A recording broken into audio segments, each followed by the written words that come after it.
So you talked today about the importance of understanding that the Iranian people are with us, or at least they're not against us. And we've been hearing this for years. The question is how you facilitate it, what you do with this information. The Iranian people are with us, but the leadership are not letting anything happen. How can we change this? How can we make it happen? Well, I mean, the paradigm has to shift. And I think some key governments, including the United States government, have to understand that while the regime remains a hostile enemy, they have a partner in the Iranian people as friends who are a completely different viewpoint than what the regime represents. So understanding that potential, understanding that millions of Iranians are standing there and are the difference between what this regime represents in terms of threats to the world's security and stability and the region, the Iranian people, quite the opposite, will seek friendship and cordial relationship with our neighborhood. The relationship between Iran and the Jews is biblical. Let's not forget that. 25 centuries ago, when Cyrus the Great freed the Jewish slaves in Babylon and helped them rebuild their temple in Jerusalem, that was the relationship at first of the Persian Empire many, many centuries ago with the Jews. And in modern history, as Ilan explained in my introduction, the role that Iran played, giving asylum to Jews fleeing, Hitler, and it is embedded in our sense of national identity. We celebrate our diversity of ethnicity, of religious groups, from Christians to Zoroastrians to Jews and what have you, as opposed to the regime who is categorically against all. That's the difference.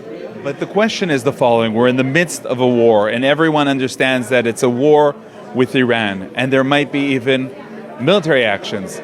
So how do we come out of this with the Iranians being our best friends when there's a war happening and they're also influenced by their leadership, no?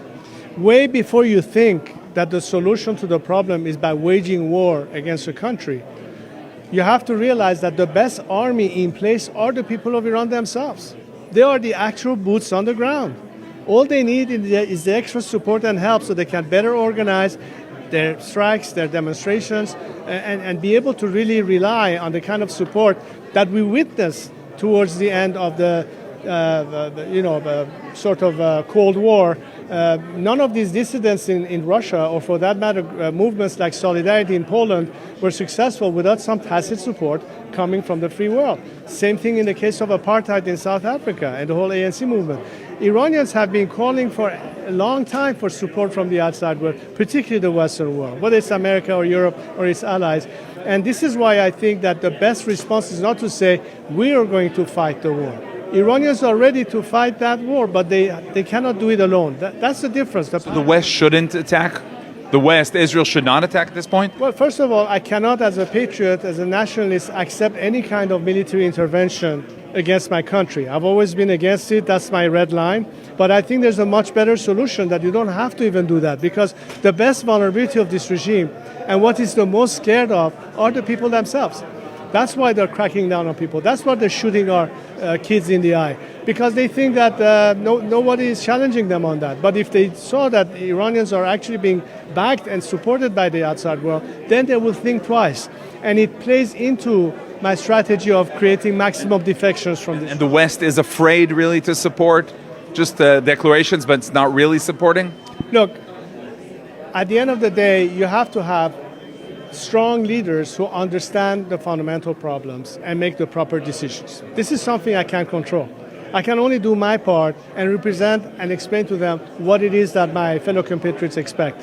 But I think that strong leadership is definitely going to be the difference. Look, in the past 100 years, we've witnessed twice the free world prevailing in some major important conflicts.